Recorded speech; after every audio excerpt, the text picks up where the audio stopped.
आने वाली इंडस्ट्री, आप सभी ने देखा कि लगभग 150 से 200 साल हमारा पेट्रोलियम इंडस्ट्री में रहा। उससे रिलेटेड किसी ने कोई भी काम, कोई भी फैक्ट्री डाली, वो ग्रो। पेट्रोलियम आपका क्रूड ऑयल से पेट्रोल, डीजल, कोयला, पेट्रोलियम प्रोडक्ट, जो प्लास्टिक की चीजें बनी हुई है, वो सारी इंडस्ट्री ने अब तक करा। और ये मल्टीनेशनल कंपनियों ने हमारे बीच में ये चीजें जाने अनजाने में हम इसके आदी भी बना दी। और उसी इंडस्ट्री के कारण आज विश्व की सबसे बड़ी समस्या उत्पन्न हो गई, जिसे हम ग्लोबल वार्मिंग, क्लाइमेट चेंज, जलवायु परिवर्तन, जिसको आज हम महसूस कर रहे हैं। बारिश हो रही है तो वो जितनी बारिश 2 महीने में हो रही थी, वो 2 दिन में हो रही है। वो पानी हमारे किसी काम का। उसके बाद जब बारिश की जरूरत है, बारिश है नहीं, ग्लेशियर्स पिघल रहे हैं। तो ये डिजास्टर, ये तबाही, ये उसी का नतीजा है।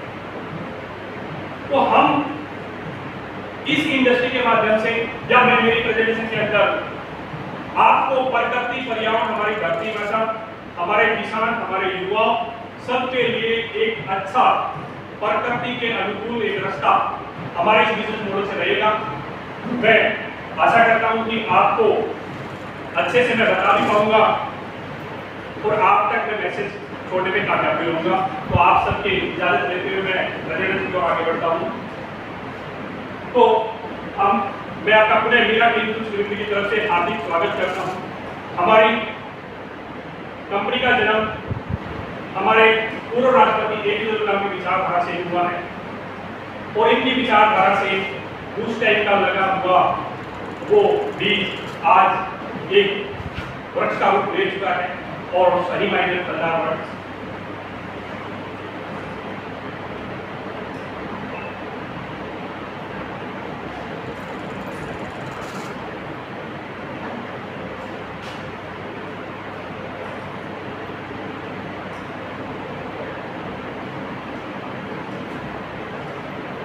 दोस्तों,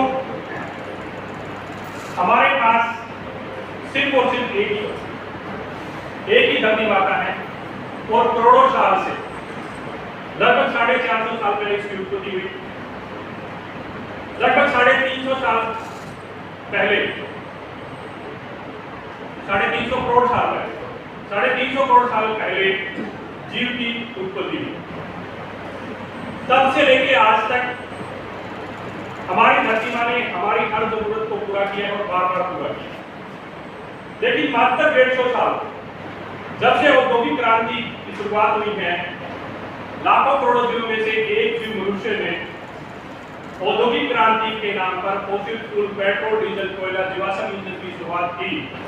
और आज उसकी बदौलत हमारा प्रकृति, पर्यावरण, धरती माता, पानी, हवा, सब कुछ लास्ट मायने पे खड़ा है। सही मायने में हम इसका पतन कर चुके हैं। एकमेव घर ऐसा है जहां पे जीवन संभव है और सारा विश्व आज इसी पृथ्वी पर रह रहा है। ये सारी चीज सिनेमा जगत में अच्छी लगती है कि हम दूसरे ग्रह पे जाके रह रहे हैं, लेकिन हकीकत यही है कि वो एकमात्र ग्रह देश इफेक्ट होंगे। वो 4 देश तो बहुत छोटे हैं और 5वां देश हमारा भारत है, क्योंकि हमारा देश कृषि प्रधान है और सारी अगर हमारा टेम्परेचर बढ़ता है, घटता है, बारिश ज्यादा होती है, तो हमारी अर्थव्यवस्था पे भी असर पड़ता है। और हम इसको कैसे अपनी धरती माता, पर्यावरण को नुकसान पहुंचा रहे हैं और प्रॉब्लम क्या है? तो प्रॉब्लम वही हमारा फॉसिल फ्यूल, जीवाश्म ईंधन। आज हमें अपने ईंधन की जरूरत पूरा करने के लिए 80% तक हम जीवाश्म ईंधन पर निर्भर। पेट्रोल, डीजल, कोयले के बिना हमारा काम नहीं चल सकता और यही मुख्य कारण है हमारे एनवायरनमेंट को डिस्टर्ब करने के लिए। और इसके लिए हमें करना पड़ता है माइनिंग।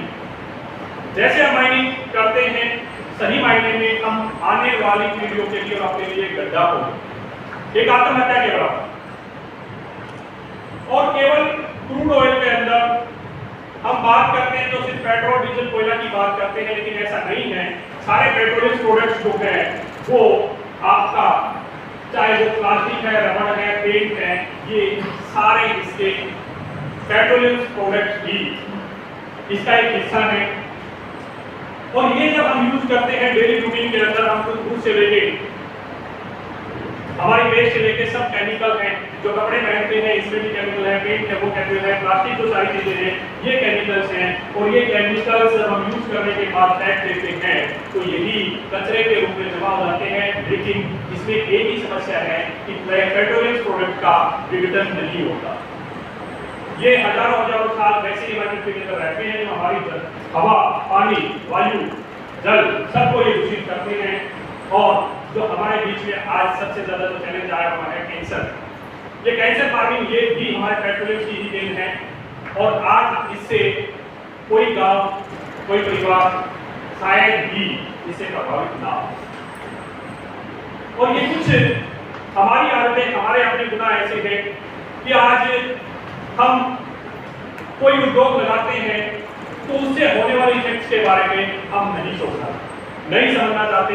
उसका वेस्ट मटेरियल कहाँ जाएगा, उससे कितना नुकसान होगा, और हम अपनी जरूरत के अनुसार सदियों से जंगलों को कम करते हुए काटते हुए आ रहे हैं, जिसका परिणाम आज हमें भुगतने को मिल रहा है। और अब ये समस्या इतना बढ़ चुकी है कि हम अब देख नहीं सकते, अब हमें कुछ न कुछ इसका समाधान और कुछ न कुछ एक्शन में इन सारी चीजों का समाधान ढूंढना होगा। और इसका समाधान है एक वही जो नेचर ने, प्रकृति ने, पर्यावरण ने हमें दिया है।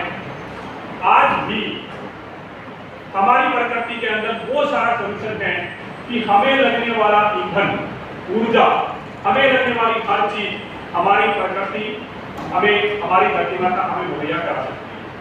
आज हम पूरा विश्व में 700 करोड़ लगभग आबादी बन चुके हैं। अगर 1000 करोड़ भी हो जाए और प्रति व्यक्ति अगर ईंधन की खपत भी बढ़ती है तो भी हमारी धरती माँ हमारे लिए लगने वाली हर ऊर्जा, हर जरूरत को पूरा कर सकती है, बशर्ते हम उसके अनुकूल चले, उसके अनुकूल व्यवहार करें।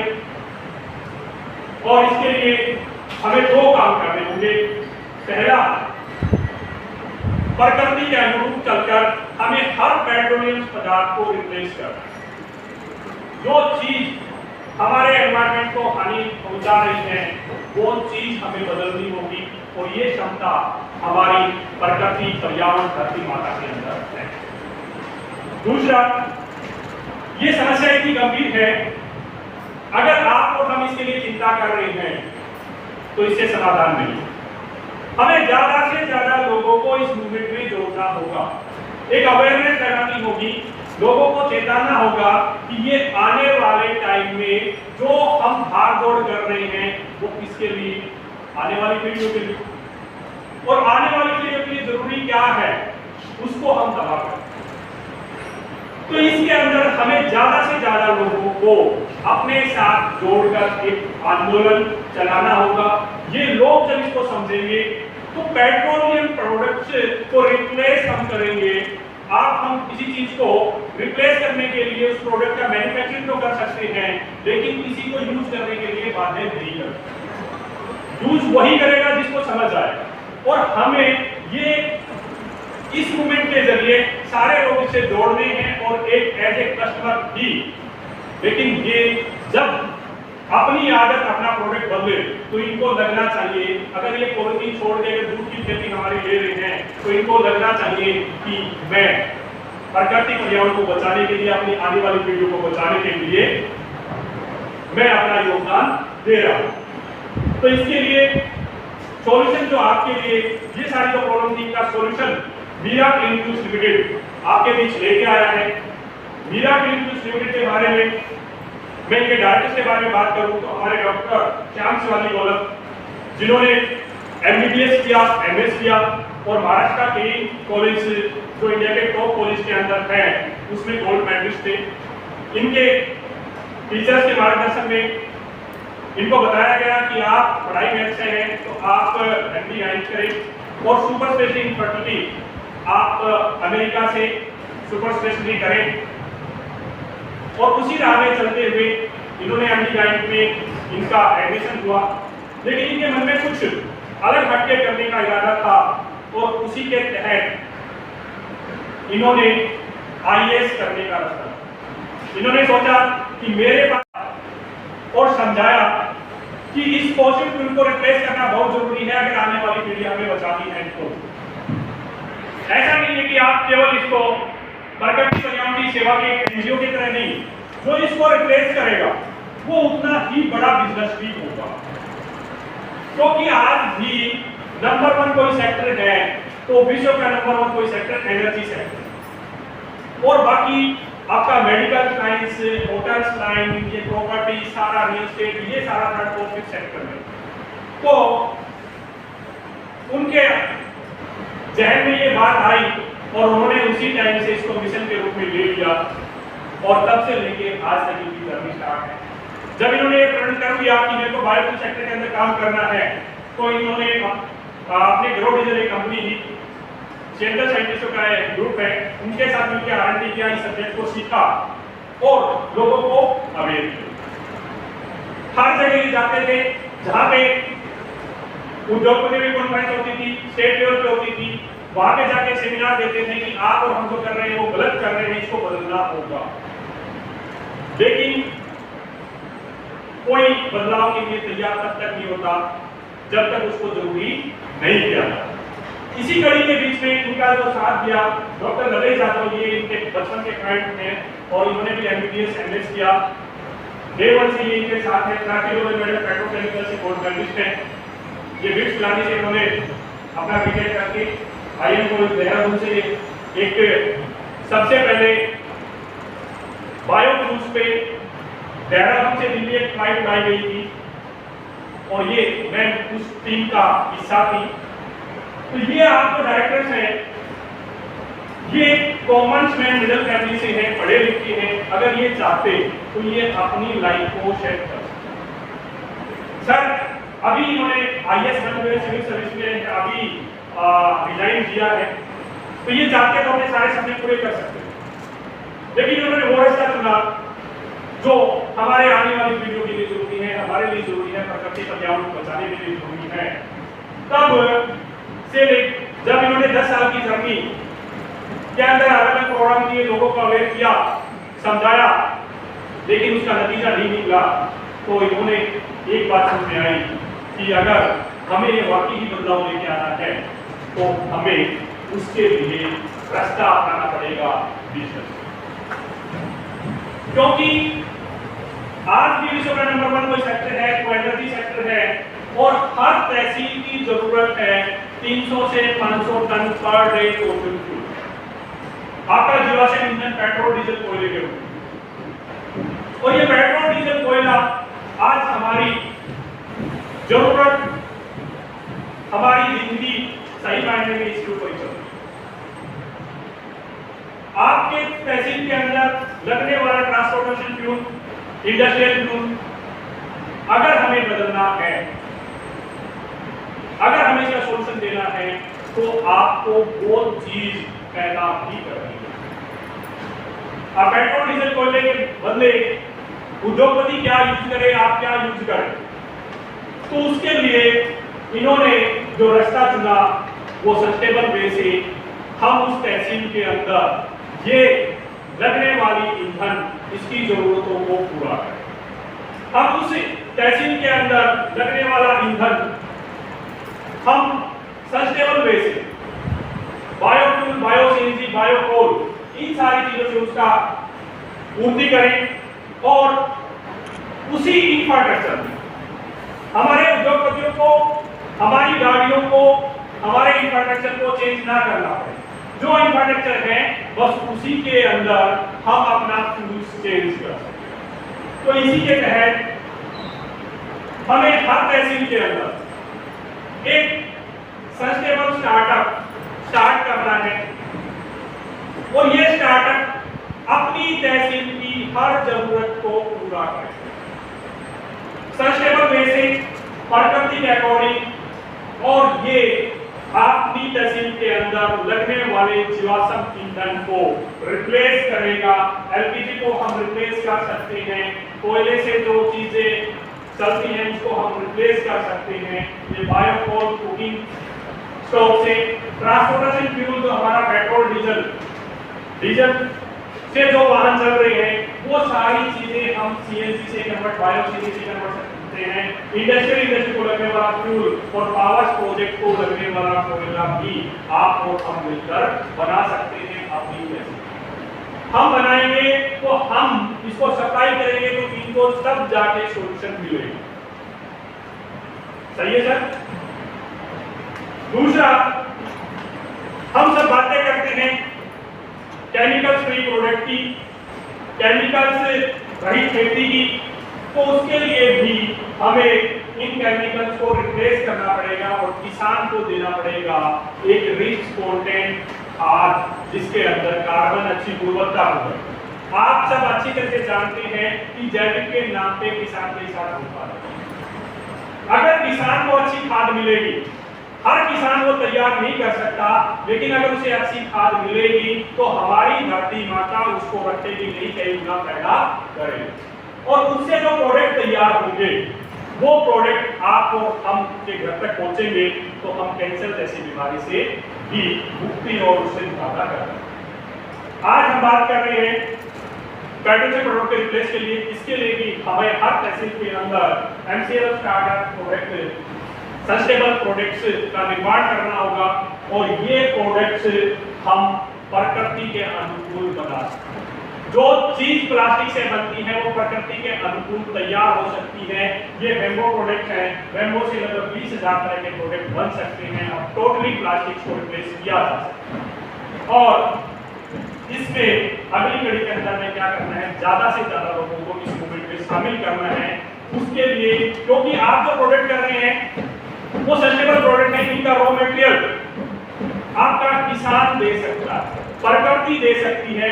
इसलिए हम यहाँ पे एमसीएल प्रोडक्शन ऑर्गेनाइजेशन बनाएंगे जो ज्यादा से ज्यादा लोगों तक हम पहुंच के उनको जोड़ेंगे। ये आपको कच्चा माल भी उपलब्ध कराएंगे, आपके साथ भी खड़े होंगे और आपके तैयार उत्पाद को भी ये उपभोक्ता के रूप में लेना पसंद करेंगे। और हमारे जो प्रोजेक्ट हैं मैन्युफैक्चरिंग है वो कौन सी प्रोडक्ट्स हम कर रहे हैं, इन सारे प्रोडक्ट्स ये हमारे कृषि आधारित, प्रकृति आधारित पदार्थों से, चीजों से बनेंगे तो हम प्रकृति को या उनको कोई नुकसान नहीं। जहां तक हमारे प्रोडक्ट को यूज करने के बाद भी वेस्ट मटेरियल भी कुछ नहीं बचेगा और वो बिल्कुल डिकम्पोजेबल होगा, वापस उसका विघटन प्रकृति में होगा और वापस प्रकृति हमें उसको लौटाएगी और ये साइकिल बार बार हमारा चलता रहेगा।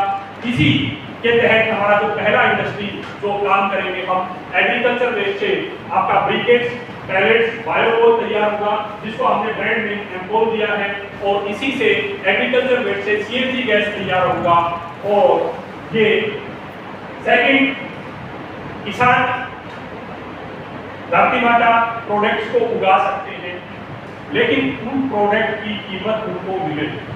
इसके लिए हम हर यूनिट के अंदर एक ऑर्गेनिक फूड प्रोसेसिंग और मैन्युफैक्चरिंग लगाएंगे जिससे उस किसान को उसका भाव मिल जाए, हमारे युवाओं को काम मिले और बाकी पूरे विश्व भर को हम एक अच्छी चीज खिला पाए।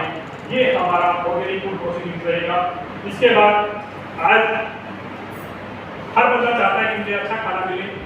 आज हम जिस रेस्टोरेंट बैठे हैं वाकई में इनकी क्वालिटी अच्छी है, खाना अच्छा है, लेकिन अगर ये ऑर्गेनिक हो, अगर इसमें चाय के अंदर दूध है वो भी ऑर्गेनिक हो, हमारे बागानों से, हमारी भाइयों के बागानों से चाय आई हुई हो, हमने जो सैंडविच किया ये ऑर्गेनिक आटे से, ब्रेड से बना हुआ हो, इसके अंदर जो सैंडविच वगैरह लगाया हो वो खीरा भी या जो सलाद है वो भी ऑर्गेनिक हो, तो क्या इस रेस्टोरेंट के अंदर लोगों की भीड़ और नहीं बढ़ेगी?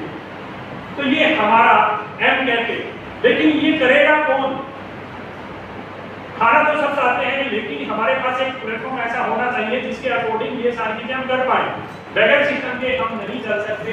अकेला बंदा कुछ नहीं कर सकता, सोच सकता है, प्रयास कर सकता है, लेकिन वो थक हार जाता है क्योंकि सिस्टम से लड़ना बड़ा मुश्किल था। इसके बाद आज हम बात कर रहे हैं पेट्रोलियम प्रोडक्ट को रिप्लेस करने की। तो इन पेट्रोलियम प्रोडक्ट को रिप्लेस करने के लिए ये चीजें बनाएगा। तो ये हमारी मातृशक्ति जो पीछे बैठी है, इनके अंदर बहुत ज्यादा हुनर है, ये हर चीज बना सकती हैं। इनको भी सिर्फ और सिर्फ चाहिए तो एक अवेयरनेस, एक दिशा, एक सहायता। और ये सारी चीज करने के बाद हमारे जो उपभोक्ता हैं उनको एक अच्छी सर्विस मिले, उसके लिए हमें हर चीज के आउटलेट्स खोलने पड़े। ये उस कस्टमर को अपनी लगने वाली चीज, सारी जरूरतें उसको मुहैया कराई जाए। इन सारी चीजों के लिए एक्शन प्लान किया। हमने प्रॉब्लम्स देखा, हमने सॉल्यूशन भी देखा। अब इन सारी चीजों को क्रियान्वित कैसे करेंगे, इनका सॉल्यूशन प्लान क्या है, एक्शन प्लान क्या है। तो एक्शन प्लान वही हम तहसील लेवल पे प्रोजेक्ट करते हैं। हमारी तहसील एक ऐसी यूनिट है जो तहसील मिलकर डिस्ट्रिक्ट का निर्माण करती है, डिस्ट्रिक्ट हमारे राज्य का निर्माण करती है, राज्य देश का।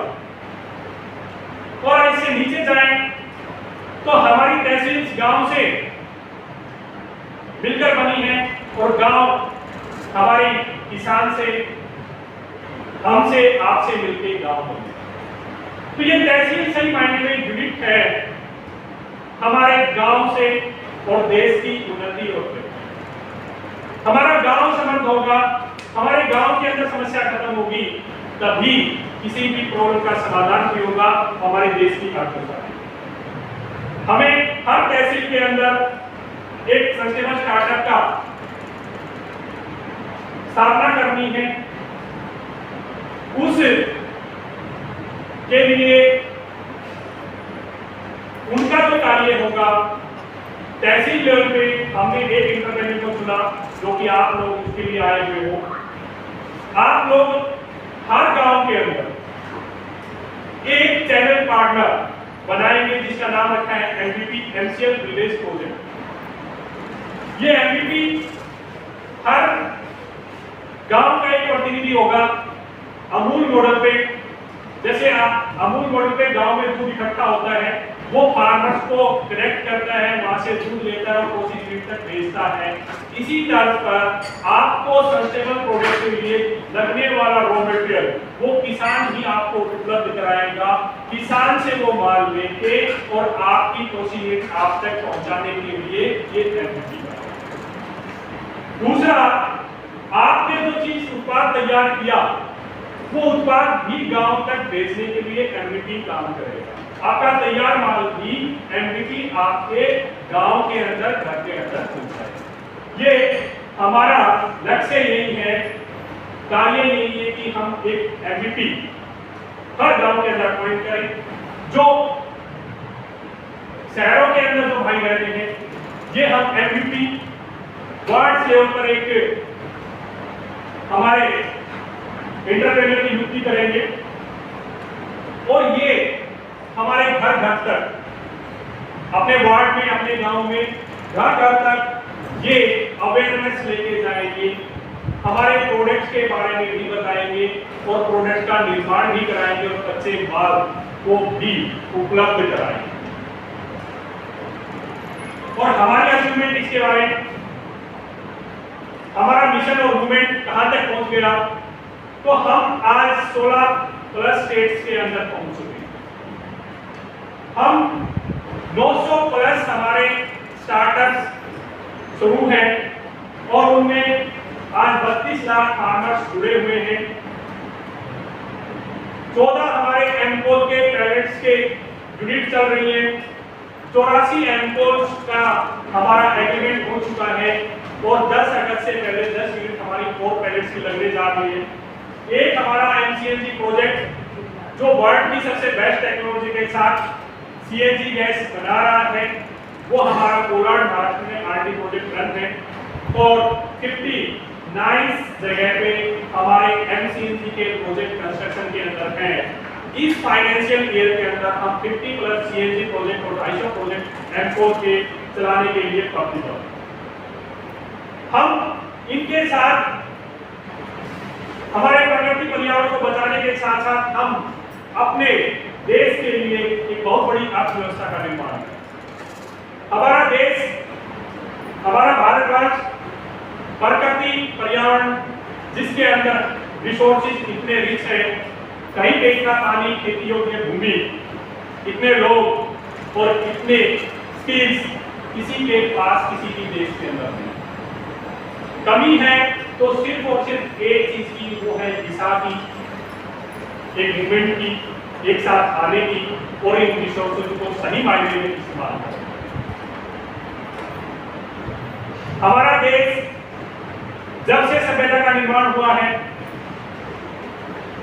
जब से अर्थव्यवस्था का निर्माण हुआ है, तब से लेकर आज तक 90% टाइम तक हम विश्व की सबसे बड़ी अर्थव्यवस्था रहे। 1/3 यानी 30 से 35% जीडीपी था हमारा। हम उस देश के वासी हैं, लेकिन कुछ वर्षों पहले ईस्ट इंडिया कंपनी के नाम से अंग्रेजों ने हमारे संस्कृति, हमारे इतिहास, हमारे पैटर्न को तहस नहस कर दिया और जो देश विश्व की सबसे बड़ी अर्थव्यवस्था था, जो 30 से 35% जीडीपी का योगदान देता था, वो मात्र 3 से 3.5% तक। अगर हम ये सारी चीजें फिर से कृषि आधारित प्रकृति पर्यावरण, क्योंकि बड़ी बड़ी मल्टीनेशनल विदेशी कंपनियों ने हमें प्रकृति पर्यावरण हमारे गांव से हमें दूर किया, हमें जो दिखाया, हमें पेट्रोलियम्स को, हमारे केमिकल्स को, उनको बढ़ाने के लिए सारा दिन टीवी में जो प्रोग्राम चलते रहते हैं, उसके अकॉर्डिंग जो चीज हमें जरूरत है नहीं है, तो भी वो हमें चीज इस्तेमाल करनी पड़ेगी। अगर हम फिर से अपने गांव आधारित अर्थव्यवस्था पर, प्रकृति पर्यावरण आधारित हमारी खेती आधारित अर्थव्यवस्था को पर काम करेंगे, तो निश्चित ही वो दिन दूर नहीं है कि हम पुनः विश्व की सबसे बड़ी अर्थव्यवस्था बन सकते। और हमारा मिशन भी यही है कि हम हर तहसील के अंदर 3000 करोड़ रुपए एक रेवेन्यू करें। हर तहसील के अंदर कम से कम 3000 करोड़ रुपए का व्यापार। अब ये कैसे होगा? हमारा जो लगभग गांव है, उसके अंदर कृषि योग्य भूमि जो है लगभग 650 हेक्टेयर। हम वेस्टलैंड की बात नहीं कर रहे। आज वेस्टलैंड को भी डेवलप करने के लिए बैम्बू फार्मिंग और काफी चीजें की जा सकती हैं, लेकिन हम एक बार उसको छोड़ दें, केवल और केवल हम खेती योग्य भूमि को भी पकड़े तो वो हमारे पास 650 हेक्टेयर। उसको लेके हम क्या कर सकते हैं? तो हम 20% उसको यूज करेंगे, जो हमारी कृषि योग्य भूमि है उसका 20% हम बायोफ्यूल्स के लिए तैयार करेंगे। ये आपको पिक्चर देख रहे हैं, नेपियर ग्रास है, हमारा परमानेंट कंप्यूटर नेपियर ग्रास ही है। इस नेपियर ग्रास से ये आप देखेंगे, आप लोगों को जानकारी भी होगी, ये नेपियर ग्रास पशुओं के लिए अच्छी क्वालिटी का हरा चारा होता है। इसको एक बार लगाने से 5 से 8 साल चलता है। मिट्टी पानी के हिसाब से इसका प्रोडक्शन 300 से 500 टन वो भी ऊपर जा सकता है। और ये हमारा परमानेंट रॉ मटेरियल 100 रुपए क्विंटल से हम बाई बैक करेंगे तो हमारे किसान को 3 से 5 लाख रुपए की ये इनकम है। तो हम इस 120 से 130 हेक्टेयर पर जब नेपियर ग्रास की फार्मिंग करेंगे तो इससे हम हर गांव के अंदर लगने वाली एक एमको की फैक्ट्री और एक एमसीएनजी की फैक्ट्री का कच्चा माल हर गांव के अंदर तैयार। हम 50 से 60% तक बाकी बची भूमि पर ऑर्गेनिक फार्मिंग करें। ऑर्गेनिक फार्मिंग के साथ नेचुरल उस जहां पे वो चीज हो सकती है। जैसे हम निवाड़ी और महेंद्रगढ़ की बात करें तो यहाँ का जो एनवायरमेंट है, क्लाइमेट है, उसके अकॉर्डिंग और पहले वही होता, लेकिन आज हमारे दिमाग में जो धारणा बनी हुई है उसके अकॉर्डिंग किसान की लागत बढ़ रही है, मुनाफा कम। जैसे अच्छे यहाँ पे हमारे प्रधान जी एक्सपर्ट जो एग्रीकल्चर ऑफिसर भी हैं, ये अच्छे से इस बात को बता सकते हैं, समझा सकते हैं, लेकिन हकीकत यही है। लेकिन हम अपनी भौगोलिक परिस्थिति के अनुसार ऑर्गेनिक और नेचुरल चीज का निर्माण करेंगे। 5 से 10% हम अपने आयुर्वेदा, बैम्बू, हर्ब्स, कॉस्मेटिक्स के लिए लगने वाली ये सारी चीजों का निर्माण करेंगे, जो कि हो रहा है, हो सकता है। इससे 20% हम जो अपनी जमीन है उसको हमारे अन्य जीवों के लिए भी संरक्षित करें, क्योंकि ये पृथ्वी मात्र हमारी नहीं है, करोड़ों जीवों का ये घर है और उसके लिए हमारा फर्ज बनता है, चाहे हमारी गोचर भूमि है, चाहे हमारे वाटर बॉडीज है, ये इनका हम संरक्षण करें और उनको भी जीने का अधिकार दें। इसके अंदर जो कृषि योग्य भूमि जिसके पास है, जो किसानी का काम कर रहा है, उनके लिए ये सारी चीज की। लेकिन आज हमारे गांव के अंदर ऐसे हालात है कि खेती योग्य भूमि भी सबके पास नहीं है, तो वो क्या कर सकते हैं, तो वो हमारे सस्टेनेबल प्रोडक्ट का मैन्युफैक्चरिंग कर सकते हैं। हमारी बहनें जिन के पास स्किल है, हुनर है, उसको और भी एक्सपीरियंस से, ट्रेनिंग से वो पेट्रोलियम प्रोडक्ट को रिप्लेस करने के लिए अलग अलग तरीके की चीजें बना सकती हैं। दूसरा, डेयरी फार्मिंग। आज शहरों के अंदर या बड़ी बड़ी मेट्रो सिटीज के अंदर जो डेयरी फार्मिंग हो रहा है वो फैक्ट्री फार्मिंग है। उसमें उस पशु के बारे में कोई किसी की दया रहम नहीं है, वो एक निर्जीव चीज की तरह, एक मशीन की तरह उससे काम कर रहा है। उसके दूध में गुणवत्ता कैसे आई, वहां से तो बीमारियां ही आई। तो जो हमारे गांव के अंदर अगर हम संगठित होकर कोई व्यापार करें और अपने सामर्थ्य के अनुसार हम जिस क्षेत्र के अंदर जो गाय का पालन हो सकता है, ए टू मिल्क के लिए करें, बकरी पालन, मुर्गी पालन, बतख पालन, बी फार्मिंग, शेर फार्मिंग, जो भी कुछ हो सकता है वो करें और उससे हम हर पंचायत के अंदर 60 से 80 करोड़ रुपए का रेवेन्यू करेंगे। हमारा एमसीएलजी का जो प्रोजेक्ट है वो एक प्रोजेक्ट 40 करोड़ रुपए का रेवेन्यू जनरेट करेगा। एमकोल प्रोजेक्ट 12 करोड़ रुपए का रेवेन्यू जनरेट करेगा। और बात करते हैं हम ऑर्गेनिक फूड और प्रोडक्ट का, इससे भी हम 10 से 12 करोड़ रुपए तक का व्यापार कर पाएंगे। हम एनीथिंग एनिमल हस्बेंड्री को छोड़ भी दें तो ये आंकड़ा भी हर तहसील के अंदर 60 से 80 करोड़ रुपए का पहुंचता है और हमारी हर तहसील के अंदर 40 से लेके 120-30 तक गांव रहते हैं। तो हम निश्चित ही 3000 करोड़ रुपए का जो टर्नओवर हमने आंकड़ा लिया है, ये हम इसको पूरा कर सकते हैं। और हमारे जो शहरी क्षेत्र में जो भाई रह रहे हैं वो हमारे स्किल्स के साथ प्रोडक्ट्स का निर्माण कर सकते हैं। और हमारा पोटेंशियल क्या है, हम मिलकर क्या कर सकते हैं, हमारा देश के अंदर पोटेंशियल क्या है, तो हम 25 से 30% इस पूरे विश्व का जो ईंधन लगता है वो तैयार है। जो देश अपने ईंधन की पूर्ति करने के लिए 80% तक कच्चे तेल का इंपोर्ट करता है और हम पूरे विश्व का सिर्फ और सिर्फ 4 से 4.5% भाग ही यूज करते हैं और अपनी जरूरतों का 80% हमें बाहर से मिलता है। लेकिन हमारी पोटेंशियल क्या है, हम पूरे विश्व को 25 से 30% तक ईंधन दे सकते हैं। यानी कि हम अपनी जरूरत जो 4.5% है उससे 4 से 5 गुना माल तैयार कर सकते हैं। ये हमारी, अगर हम ऐसा कर पाए तो जो हमारा 12 से 16 लाख करोड़ रुपए ईंधन के आयात में हम खर्च कर रहे हैं वो हमारे किसान और गांव के पास जाएगा, तो निश्चित ही हम विश्व के नंबर 1 अर्थव्यवस्था बन पाएंगे और नेक्स्ट सबसे बड़ा निर्यातक हम देश बन पाएंगे।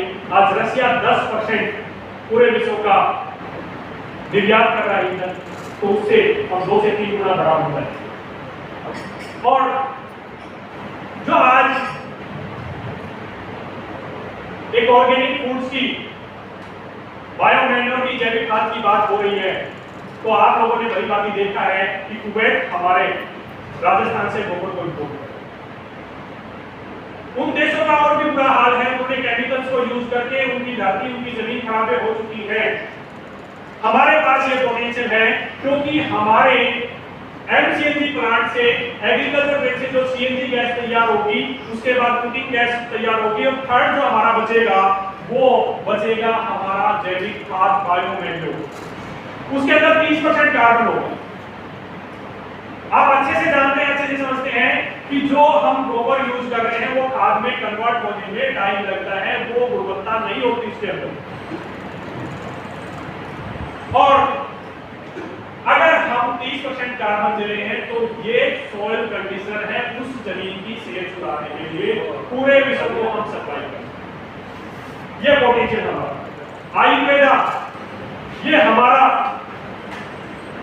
1200 साल से हमारे ही देश ने इसको डेवलप किया, लेकिन किन्हीं कारणों से पेटेंट बाहर के देश में हमारा नहीं होने वाला, हल्दी जाने वाला, क्योंकि जो हमारे पास है हमने उसकी कदर की। आज भी आप और हम नहीं कर रहे, लेकिन विदेशों में मोल कर रही है।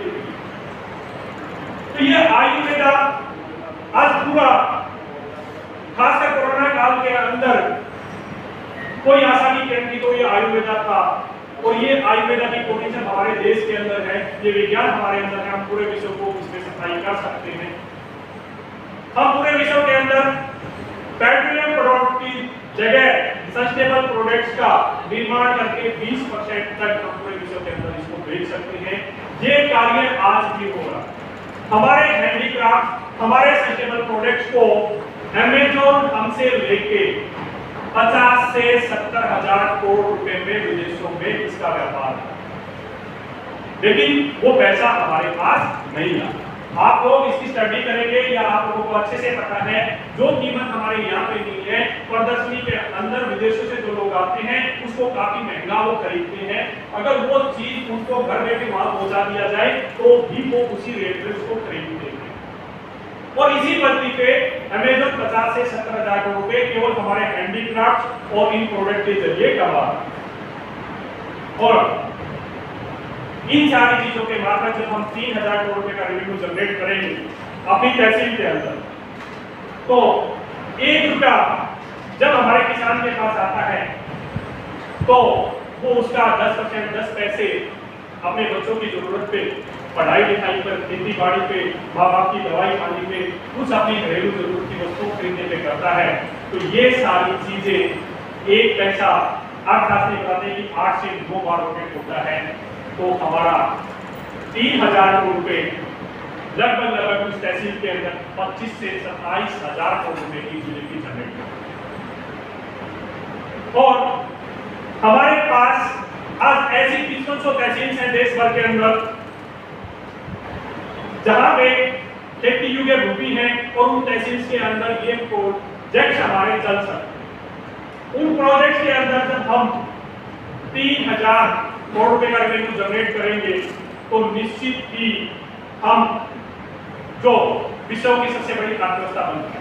आज हमारा जीडीपी 3-3.5% है, उसके अंदर अगर हम 17% और जोड़ दें, इससे और जो विकास होगा तो निश्चित ही जो चाइना से दूसरे नंबर पर उससे आगे चले जाएंगे, और यूएस को भी पछाड़ने की क्षमता हमारे अंदर रहेगी।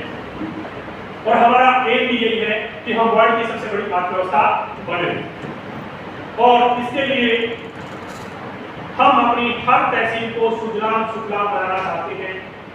हमारी हर तहसील आत्मनिर्भर होती थी, हमारी हर तहसील में सुख समृद्धि और सुविधाएं भरपूर रहती थी हमारे कुछ टाइम से, लेकिन आज इसके नमूने हमारे पास हैं। सबसे पूरे विश्व के अंदर विश्वविद्यालय थे तो हमारे पास थे, बाहर से लोग यहाँ पे पढ़ने आते थे, ऐसा कई इतिहासकारों ने लिखा हुआ है।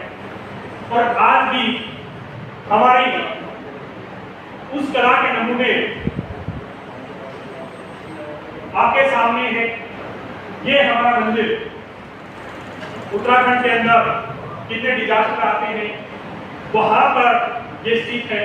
इसमें जो पत्थर लगा हुआ है आसपास कहीं नहीं, उस टाइम ये पत्थर वहां पे लेके जाना, वहां स्थापित करना और बगैर जोड़ के उसका निर्माण करना, ये हमारे पूर्वजों ने किया। ये औरंगाबाद के अंदर, महाराष्ट्र के अंदर एक पहाड़ के ऊपर से काट कर ये मंदिर बना है। आज कितने मॉडर्न हम हैं, कितनी टेक्नोलॉजी है, तो भी ये सारी चीज निर्माण आज नहीं कर सकते। ये हजारों साल पहले आपके हमारे पूर्वजों ने ये किया। और लेकिन आज हमारी तहसील किस ओर है? आज हमारी तहसील के अंदर बेरोजगारी, पानी की, इलेक्ट्रिसिटी की, ये सारी कमियों से हम जूझ रहे हैं। लेकिन इनको भी फिर से आत्मनिर्भर बनाने के लिए, सुजलाम सुफलाम बनाने के लिए, सुख समृद्धि लौटाने के लिए 20% CSR फंड रखा। CSR फंड क्या होता है? 50 करोड़ रुपए से ऊपर अगर कोई कंपनी टर्नओवर करती है तो उसको 2 से 5% तक समाज कल्याण के कार्यों में खर्च करना। हमारी कंपनी ने 20% अपने प्रॉफिट का 20% CSR फंड रखा है। उस तहसील यानी कि आप लोगों के माध्यम से उस तहसील के जो गांव हैं, उन गांव के अंदर बेसिक सुविधाएं, शिक्षा, हेल्थ, रोड की कनेक्टिविटी, छोटा मोटा पानी को हम आने वाला टाइम पानी के लिए है, तो ये रिसोर्सेज नहीं हम इनको बचाएं। इसके लिए हम बिजनेस के साथ साथ एक ऐसा मूवमेंट क्रिएट कर रहे हैं जो सही मायने में हमारी धरती माँ और हमारी आने वाली पीढ़ी को बचाने के लिए भी एक सार्थक कदम है। और आज की इतनी गंभीर है कि जो करोड़ों साल से पृथ्वी पे जो जीव रह रहे थे, उनमें से हर दिन लगभग 150 से 200 जीव हमेशा अपना घर छोड़ के जा रहे हैं, जाने बिल्कुल दुखी है।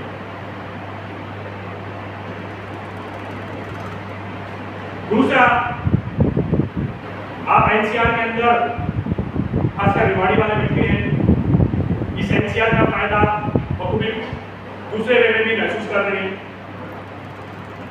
हर साल एक ऐसा टाइम आता है कि हमारे स्कूल्स बंद कर दें। वो स्कूल्स बंद कब करने पड़ते हैं? जब तो आप लोगों को चीज महसूस होती है, लेकिन उससे पहले हर रोज हमारे शरीर के अंदर, हमारे सांसों के जरिए ये जहर जो अंदर जा रहा है उसका। आज पूरे विश्व भर के अंदर 20 शहरों में से 13 हमारे जो सबसे ज्यादा प्रदूषित। इसका कारण क्या है? इसका कारण भी वही पेट्रोल और फॉसिल फ्यूल। तो हमें एक ऐसा मूवमेंट तैयार करना है जो हमारी हर गलत चीज को, केमिकल्स को रिप्लेस करे सही चीज। हमारी रिस्पॉन्सिबिलिटी बढ़ती, हमें रिप्लेस नहीं करना है, उस चीज का निर्माण नहीं करना। और इसके लिए हमें बिल्कुल एक आंदोलन खड़ा करना होगा। लेकिन ये आंदोलन सिर्फ एक दिन के लिए अगर हम करें तो उससे समाधान नहीं है। हम एक दिन इकट्ठा हुए, हमने सेल्फी खिंचवाई, हमने भाषण दिया, तो उससे समस्या 10 की 10 रहेगी। इसको हमें लेके चलना है जैसे हम लड़ाई लड़े आजादी की। जब तक आजादी हमें नहीं मिली तब तक वो आंदोलन शुरू। और आज हम आंदोलन करेंगे अपनी आने वाली पीढ़ी और हमारे जीवन की। और ये तब तक करते रहेंगे जब तक हमें अपने गोल को हम अचीव नहीं कर देते। और हमारा गोल है, हमारा मिशन है, हमारा मूवमेंट है कि हर तहसील 100% कार्बन। उस तहसील के अंदर हम केमिकल्स को रिप्लेस करें और जो चीजों हम केमिकल्स पर निर्भर है उनको हम सस्टेनेबल वे से बनाएं। हम अपनी तहसील के अंदर 5T मिशन के लिए काम करें। वो मिशन है हमारा सबसे पहले एनवायरनमेंट के लिए, पर्यावरण के संरक्षण के लिए 100% हमें अपनी तहसील के अंदर एक रोजगार निर्माण करना है और हमें किसान को और हमें मातृशक्ति को सशक्त करना है। मातृशक्ति के लिए स्वयं हेल्प ग्रुप चल रहे हैं, लेकिन उनमें भी काफी खामियां हैं। उनको जैसा चाहिए वो सपोर्ट, वो मदद हमारे स्वयं हेल्प ग्रुप को नहीं मिल पाती। जो पोटेंशियल हमारी मातृशक्ति के अंदर है, जो वो कर सकती है, उनको भी वैसा हम उनके अकॉर्डिंग आगे बढ़ाएंगे। और हमारा फोर्थ ये है कि हर परिवार को एक सम्मानजनक इनकम उसके लिए, और फाइव ये है कि हमें ईंधन के क्षेत्र में एक सुपर पावर अपने देश को बनाना है और हमें अपनी तहसील को फिर से सुजलाम बनाना है। इसके लिए हमें सिर्फ और सिर्फ एक ही काम करना है कि ज्यादा से ज्यादा लोगों को अपने इस मूवमेंट से जोड़ो। इस मूवमेंट से हम लोगों को जोड़ेंगे तो वो जितना अवेयर होंगे उतना पेट्रोलियम प्रोडक्ट को जल्दी छोड़। और कौन सी चीज यूज करेंगे? वो सस्टेनेबल। और सस्टेनेबल प्रोडक्ट का कौन निर्माण कर रहे हैं? आप और हम। यही कार्य हमें करना है। और अब इस मूवमेंट को, इस आंदोलन को, इस मिशन के लिए क्रियान्वित करने के लिए हमारे पास रोड मैप। किसी भी चीज के लिए रोड मैप होना सबसे अहम कड़ी है। तो क्या हमारे पास कोई रोड मैप है? तो उसके बारे में आप देखिए। तो हमारा रोड मैप यही है कि आपको और हमें अपनी तहसील के अंदर अच्छी विचारधारा के लोगों को साथ में जोड़ें। और वो हमें जोड़ते हैं एमपीपी, हमारे एमसीएल विलेज चैनल पार्टनर के रूप में।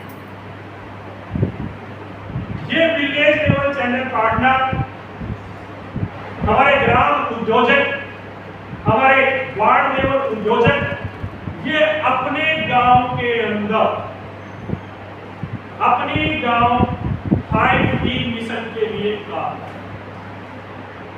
वो गांव लेवल पर अपने गांव की समस्याओं के बारे में बात करेंगे, उनके समाधान में बात करेंगे और अपने गांव को केमिकल फ्री करने के लिए हमारा एमपीपी एमसीएल विलेज प्रोजेक्ट, हमारा गांव लेवल प्रोजेक्ट कार्य करेगा।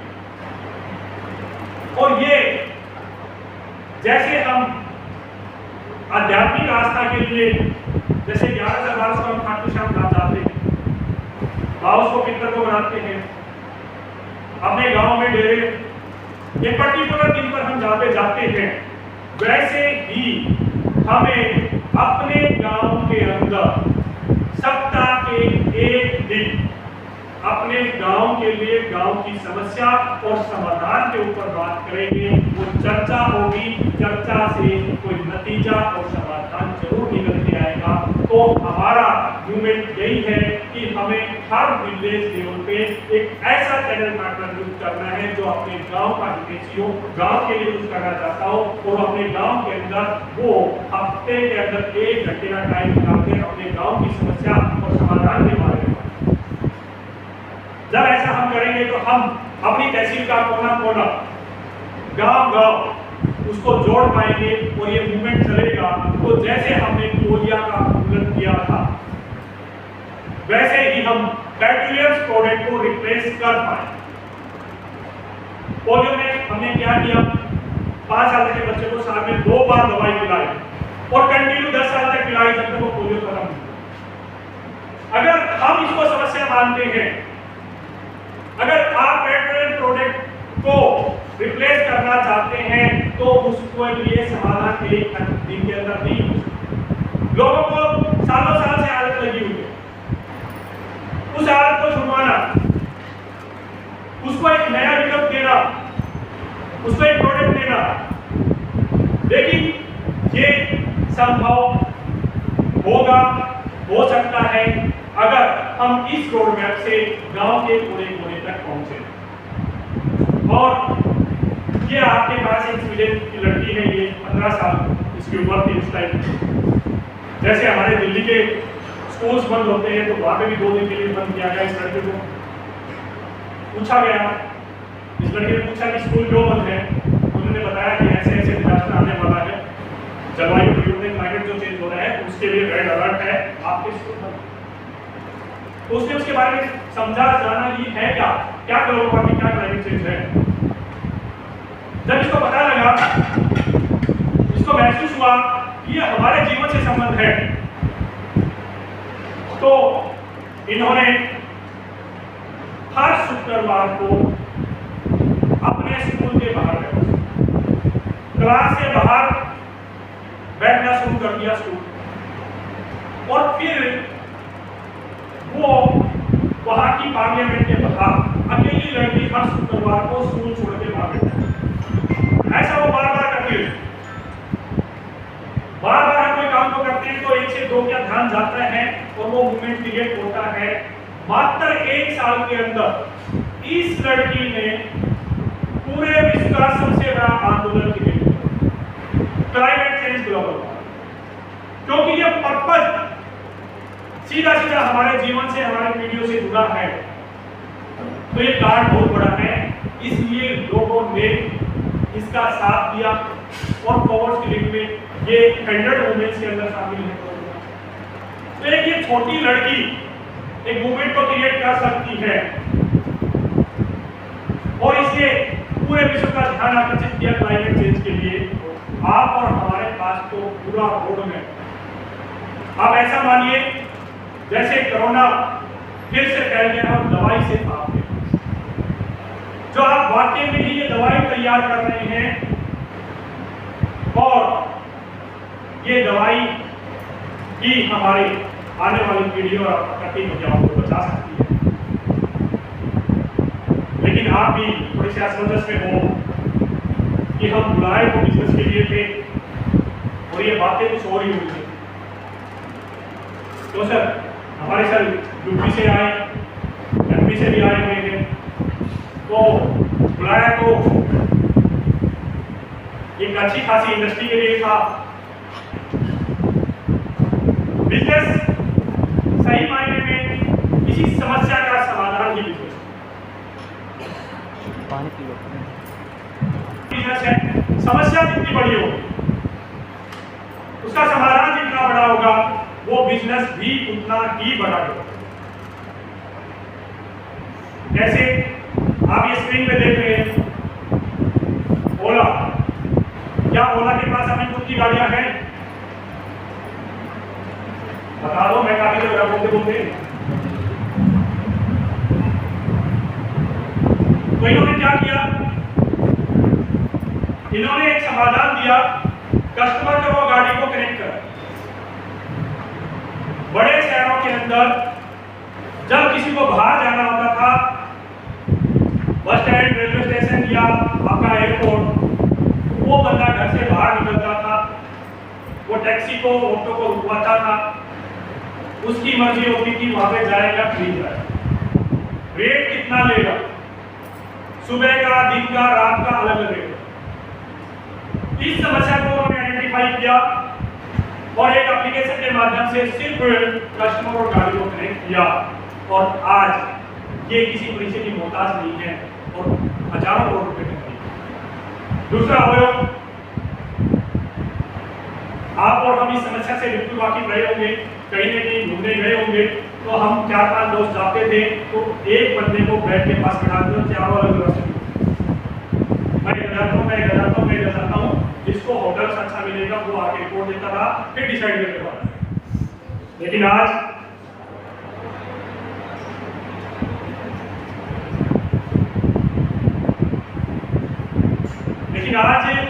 ओयो ने क्या किया, होटल्स को किस लोकेशन के अंदर है, क्या उसके रिव्यूज हैं, कैसा इसका खाना है, वो हमारे मोबाइल में। और चंद दिनों में ये कंपनी भी बहुत बड़ी बनी। इसके बाद एक जो चीज अभी रिसेंटली शुरू हुई है वो है आपका जोमेटो। जोमेटो ने क्या किया, उन्होंने देखा कि आज फास्ट फूड की आदत लग चुकी है, कोई घर इससे अछूता नहीं है। उन्होंने अपना समय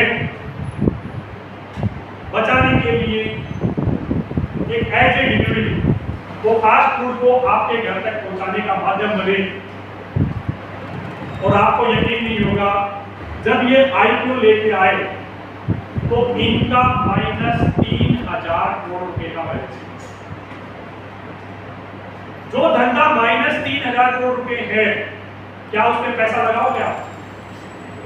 क्या ऐसी कंपनी पैसा लगाओगे?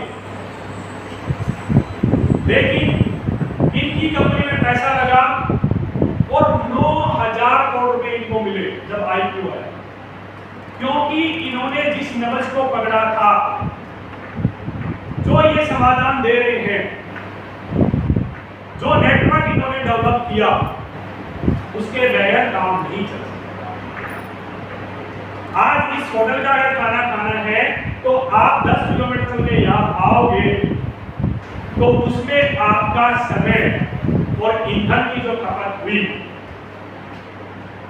और अगर वो उसी रेट के अंदर वो खाना आपके घर पहुंच जाता है तो आप कौन सा बात है। तो इसलिए लोगों ने इनके विश्वास किया और 9,000 करोड़ रुपए इनको दिए। इसी तरह एक समाधान ऑनलाइन प्लेटफॉर्म पे अमेज़न ने दिया।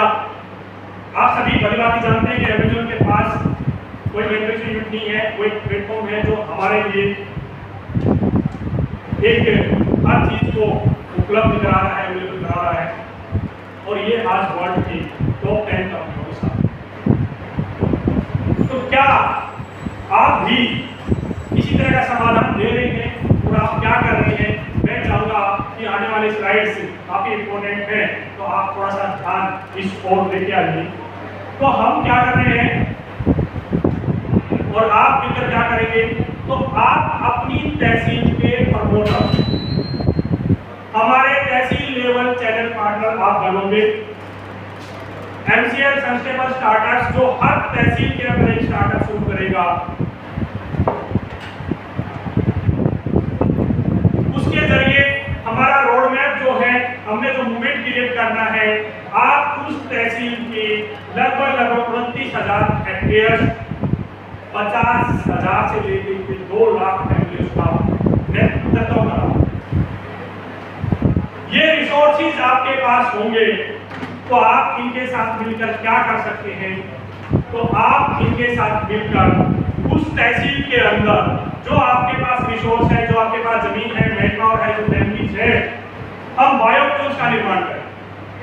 हम अपनी तहसील के अंदर फॉसिल फ्यूल पेट्रोल डीजल कोयले को रिप्लेस करने के लिए हम एलपीजी की जगह जो कुकिंग पैलेट से, आज एलपीजी का खर्चा लगभग 125 से 150 के आसपास है पर केजी, और वो लगभग 2 से 3 केजी पैलेट्स आपका 1 केजी एलपीजी जो काम करती है उसको कर सकते हैं, और पैलेट्स का भाव है मात्र 15 से। ये 3 किलो भी रहेंगे तो भी उनका आधे में हमने काम चला लिया, तो हमारे गांव में रहने वाली माताएं बहनें इस पैलेट्स को यूज करेंगी।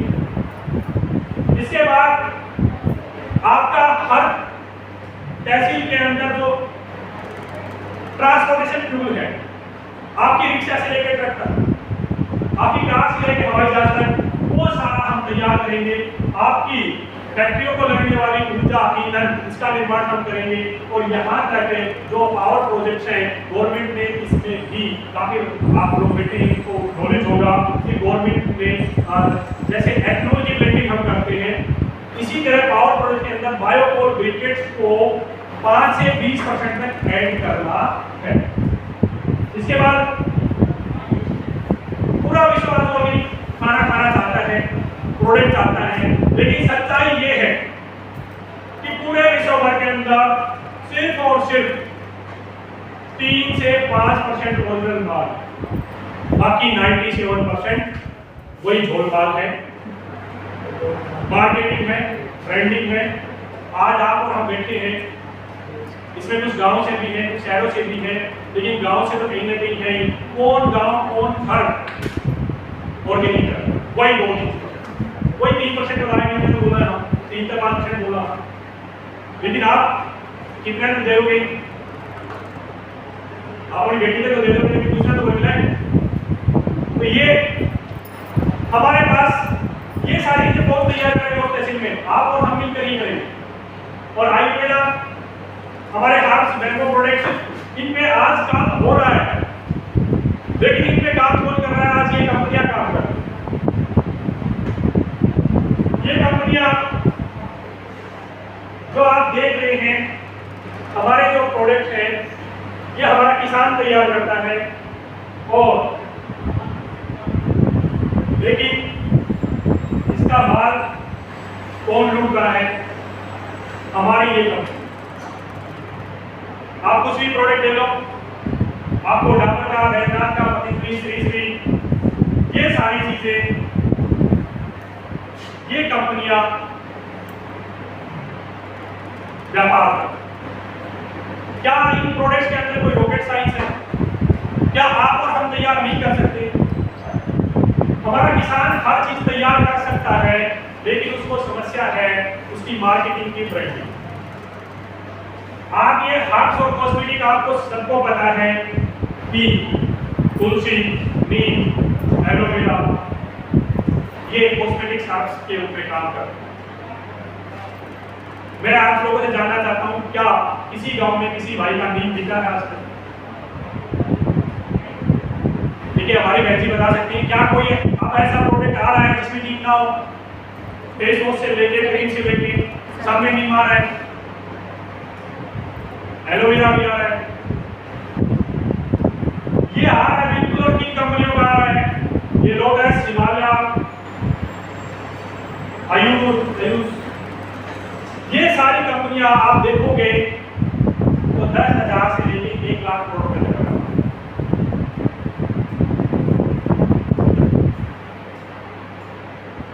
इसके बाद आज हर पेट्रोलियम प्रोडक्ट को रिप्लेस करना है तो bio rubber, bio plastic, bio rubber MRP पे काम कर रहा है कि वो रबर, क्योंकि पेट्रोलियम प्रोडक्ट पे इफेक्ट पड़ेगा तो वो इंडस्ट्री, रबर इंडस्ट्री पे इफेक्ट पड़ेगी, वो आप भांग से और इससे बायो रबर पे काम करना शुरू कीजिए।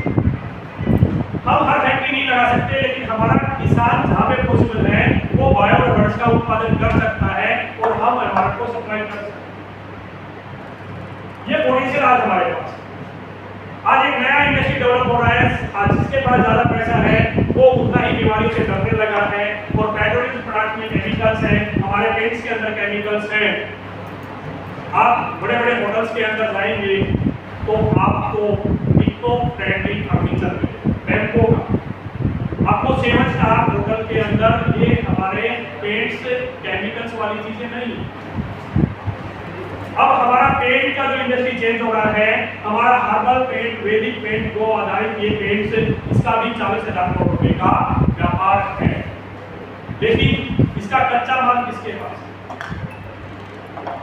क्या गोबर किसी फैक्ट्री के अंदर तैयार हो सकता है? लेकिन ये करें। आज किसी भी जितनी बड़ी प्रदर्शनी में जाओगे आप, उस प्रदर्शनी के अंदर आपको ये सारी स्टोर्स मिलेंगे, इको फ्रेंडली प्रोडक्ट्स मिलेंगे, केमिकल्स को रिप्लेस करने वाले प्रोडक्ट मिलेंगे। ये हमारा बैंको प्रोडक्ट है। आज बैंको से हम 20,000 तरह के प्रोडक्ट तैयार कर सकते हैं, हम अपना कपड़ा इससे तैयार कर सकते हैं, कागज इससे तैयार कर सकते हैं, अचार, मुरब्बा, फर्नीचर, हर चीज ये प्लास्टिक को बिल्कुल रिप्लेस कर सकता है।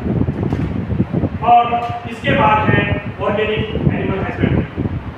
जैसे आज शाकाहार वाले ऑर्गेनिक फूड चाह रहे हैं, वैसे उतना ही तादाद है मांसाहार वाले लोगों की, वो भी चाह रहे हैं कि हमें नेचुरल तरीके से तैयार हुआ हम यूज करें।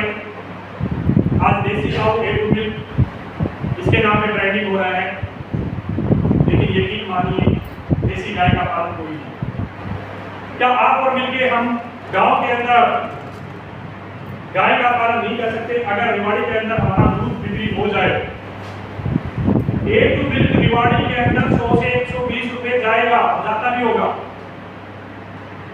अगर आपका गांव में अगर 60 से 80 रुपए अगर देसी गाय का दूध बिके तो आप लोग गाय पालना पसंद करोगे नहीं करोगे? गाँव या गाँव वाले करेंगे नहीं करेंगे?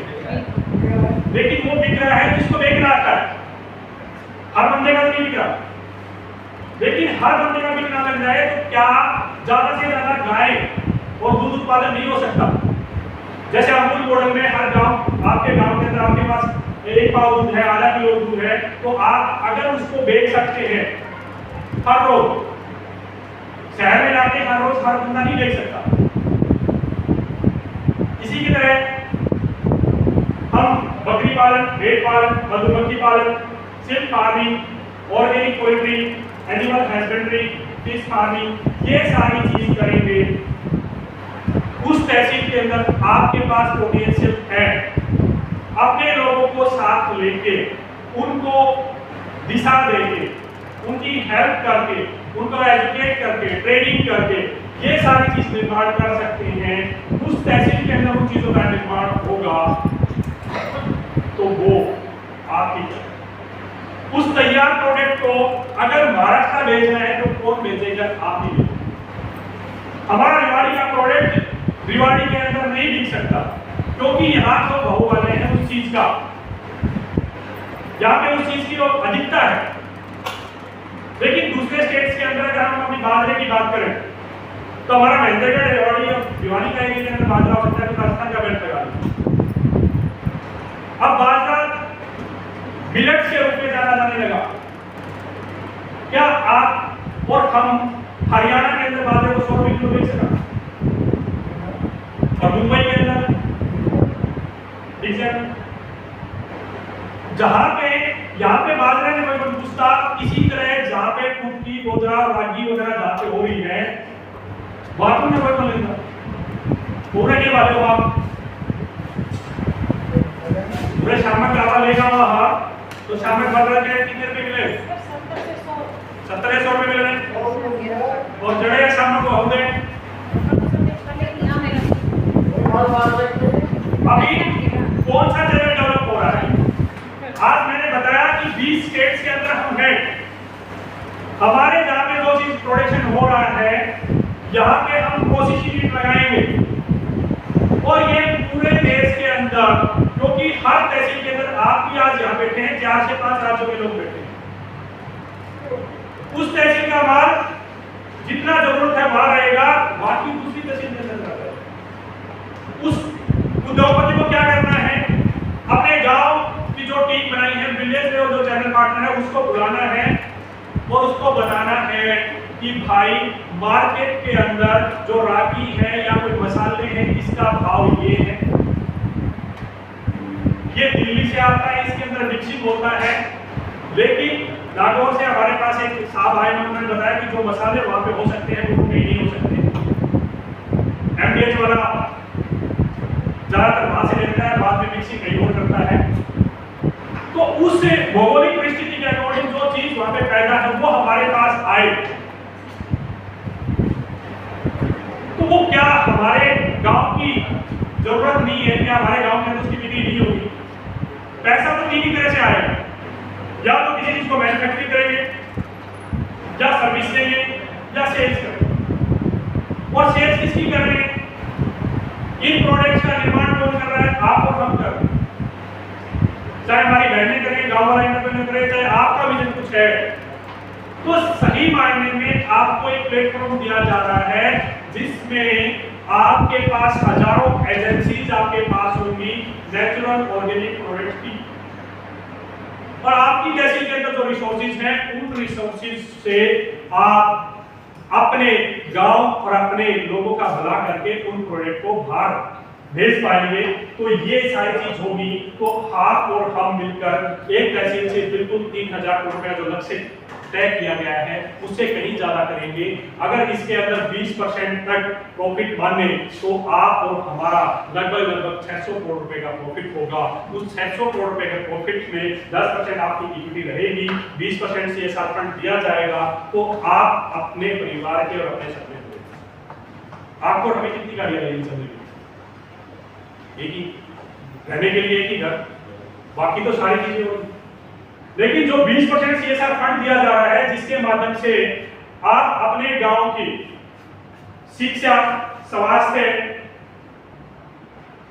और आपका स्पोर्ट्स और अपना लोकल रिसोर्सेज के अंदर वाटर बॉडीज क्या है, इन पर खर्च करोगे तो आज की दुनिया के अंदर, आज के माहौल के अंदर जब हम किसी की मदद करेंगे तो वो लोग, उनको रास्ता, मदद करना तो एक बार होता है, उनके लिए परमानेंट खड़े हैं, रास्ता दिखा रहे हैं, उनके लिए काम कर रहे हैं, उनके साथ काम कर रहे हैं और उनकी इनकम बढ़ाने के लिए काम कर रहे हैं, तो वो आपको किसी दृष्टि से कम नहीं समझेंगे। और मैं आपको जिससे भी बात हुआ, मैं लगभग उसको एक बात बोलता हूं कि हमारे इस प्रोजेक्ट के अंदर आर्थिक, सामाजिक और राजनीतिक, ये तीनों चीज।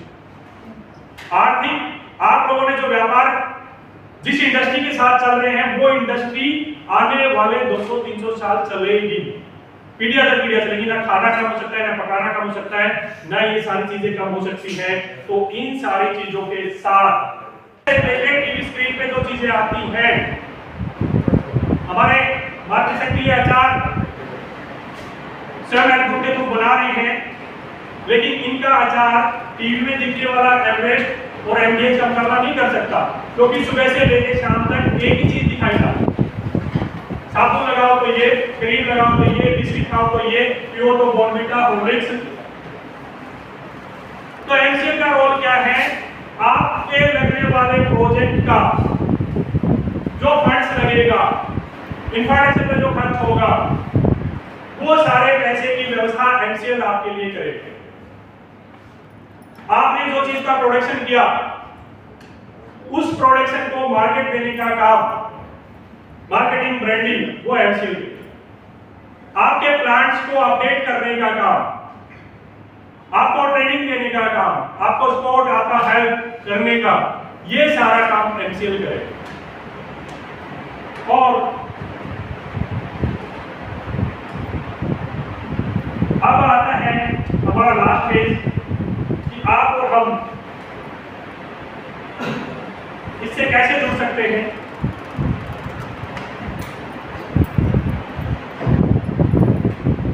हमारे सिलेक्शन का क्या क्राइटेरिया है? तो हमारे सिलेक्शन का क्राइटेरिया सिर्फ एक ही है,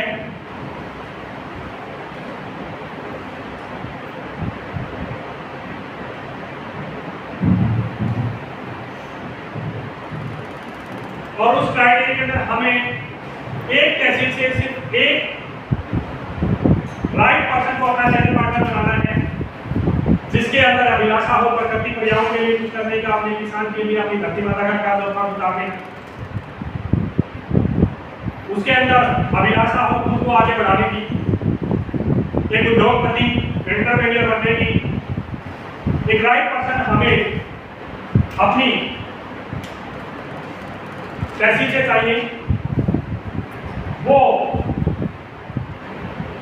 अपना परिचय के साथ उसको क्यों चुना जाए, उसकी विचारधारा क्या है,